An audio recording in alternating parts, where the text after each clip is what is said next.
Hi, this is Ajit Nawalkha, founder of EverCoach, CEO of Mind Valley Media, and mentor at Zentrepreneur. And today I'm answering the question that I got, which is how do I know what price point should my products be?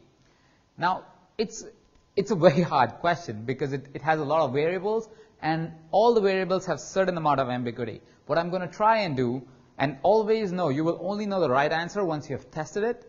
But what I'm going to try and do is give you some factors that you need to consider when you're trying to price your product. These are about 5 of them, 5 factors that allow you to see what price point can you really go with, okay? And as I said, you will have to test it, and you will probably see the same product being priced higher just a few months after you have launched them, and I'll tell you how and why that happens. So first thing that you need to understand is all training or all coaching or all product is not valued because of the number of hours in the product.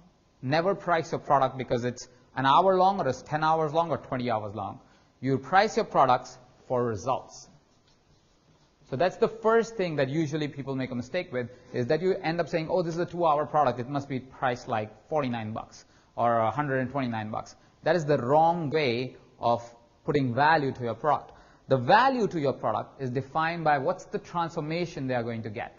If it's a productivity tool, what's the transformation they are going to get by using that productivity tool? If it's a course, then what is the transformation they are going to get by consuming that program? So you're not pricing your product for hours or how, it's not even competitive pricing. You do pricing based on what are the results that people are going to get out of that product. That's the first parameter that you need to consider. The second parameter that you need to consider is case studies. What does that mean? It means that do you have enough people who have used your system, your formula, your software, your whatever, to be able to justify that everybody else can actually get the same result or similar result? And who is that person who has actually done that? So the testimonials and the case studies to your program help you define how much you can actually price it, because it's like social proof, right? You have actually validated your formula. Your formula is not just something in your head. This is actually proven system that has not only worked for you, but has worked for several individuals, and hence you can price it higher, because this system is not just one-off thing. It's actually a system that actually can be replicated. Thirdly, what you need to consider is it a high-touch environment? What do I mean by high-touch? High-touch means that you have to do a lot of work for this program. You have to actually get on calls, you have to actually feedback people, you have to actually answer questions.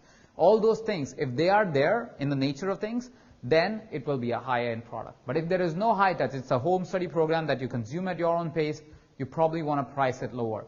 Also, the reason why you want to price it lower is probably that is because it's on the lower band of your products. Because this is just an entry-level product for people to start to get to know you, start to work with you. So your scope increases. So if your scope, which is also one of the factor, is what is the demand of the product? What is the scope of the product? Is it a high demand product which you are only trying to get out because you want to draw in a lot of clients, which further will go into your high touch program where you are actually consulting and coaching them, and hence that would be priced more. So it depends a little bit on what's the demand, what's the value that you're creating, and for what is the strategy behind that particular product. If that strategy is entry level, price it like an entry level. If the strategy is I want to work only with elite clients and only a few of them, price it really high. It depends very much on the strategy.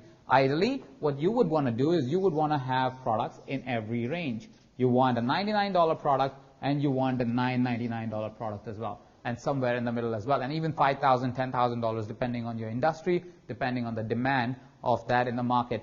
Now, what you want to make sure is you have the whole line of products, because that is how you create clients, more and more clients, to be able to take your high end as well. So that's why demand is extremely important. Consideration of price is really important based on what you are creating over time.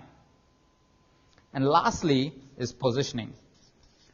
This is how you're positioned in the industry. How are you seen as? Are you seen as an authority? Are you seen as somebody who is just an expert?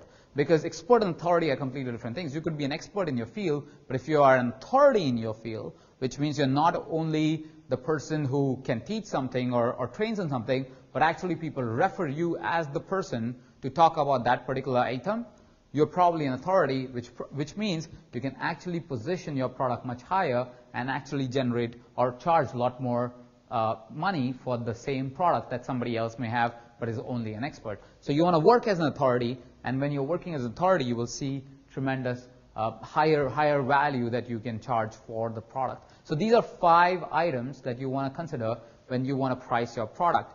First is, what are the results that you're delivering? Second, do you have case studies that prove that the results that you are promising them are actually possible and it has happened for other people? Is it a high-touch environment or just a self-paced learning environment? Is it what's the demand? What is the market that you want to tap in? You want to work with creating new clients so you can sell them to the higher-end products, or it is only for high-end clients? And what is your positioning in the market? Are you an expert? Are you an authority? Are you just somebody who's starting out? All of those things matter to start considering your pricing. Now, one very important thing is, nobody can say what's the right price unless it's tested.